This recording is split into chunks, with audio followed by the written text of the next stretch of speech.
Okay, so tonight we are working on problems 7 through 9. For problem 7, first we need to find our missing side length. So we're going to say that a squared equals our c squared minus our b squared. That's c, that's b.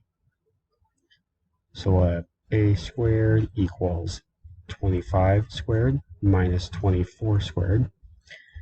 When we do the 25 squared minus the 24 squared, we have a squared equals 49. Right. So a will equal 7. And when we plug this back in, we'll say cotangent is going to equal the adjacent over the opposite. So we'll have 24 over 7. Okay, now we'll finish up this problem. So if we have this, we'll say that's angle A.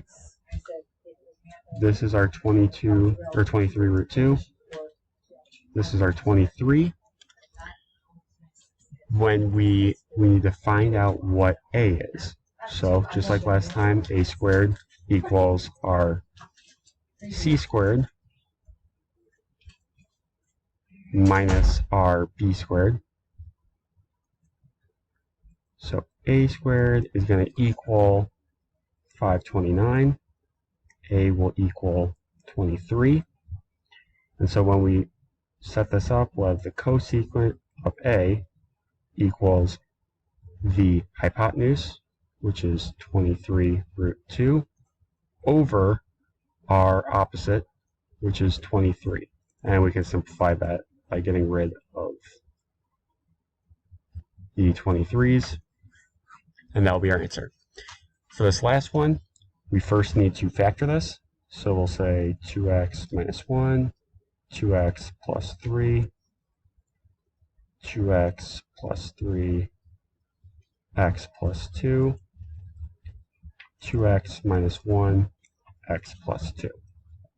2. When we do our LCD,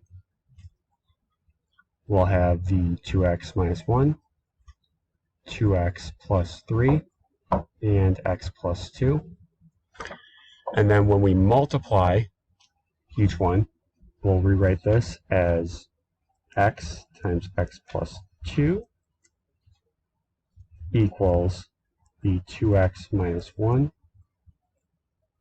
and the, let's say, plus right there, 2 times 2x plus 3. When we simplify, we have x squared plus 2x equals 6x plus 5. Bring everything to one side. Factor.